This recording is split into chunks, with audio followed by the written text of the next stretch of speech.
Hey, good morning. I shared this tip once before, but I want to share it again today because it's a very powerful piece of confirmation to help you avoid getting into trades prematurely. All right.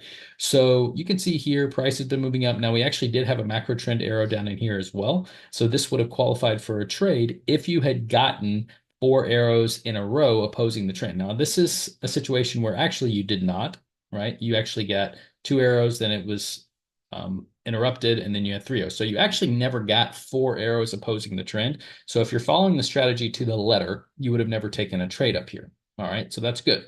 However, sometimes let's say that this was not interrupted by this blue up arrow and you had another down arrow. And then that does happen sometimes in consolidation. You can see here price is just going sideways, which is all consolidation we mean by that. Price is just ranging, going, just sideways. All right. And so if you had entered here, you could have potentially been stopped out, or you probably would have definitely lost this trade by this move down. All right. So what we recommend that you do is, and this is in our training, of course, but where's my vertical line right there? All right. So let's just put a line on where you could potentially gotten an up arrow to get in the trade. This, let's imagine that you had four in a row here, which does happen sometimes inside of consolidation. All right. So look at the difference. Now, what we're going to do is we're going to jump up to the 5 minute. Now, if you enter on the 5 minute, you would jump up to the 15 minute. But since we're entering on the 1 minute, we're going to jump up to the 5 minute. And what we want to wait on is price to touch this inside of this Bollinger Band right in here, this volatility band. Okay, so it touches the inside, this gray portion right there. Now let's jump back to the 1 minute and let's look for our confirmations.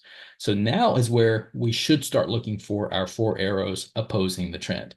Obviously, we have that here. So we would enter on the first arrow back in the direction of the trend, which would be here.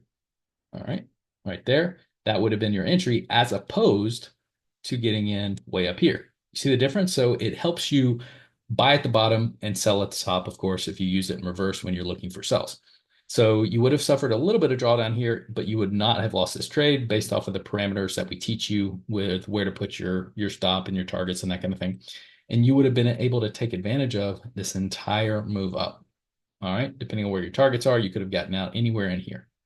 So the point is use this tip, and I hope you are using it because it's a great way to avoid getting in the market prematurely and being able to take advantage of those deeper pullbacks that give you those longer runs.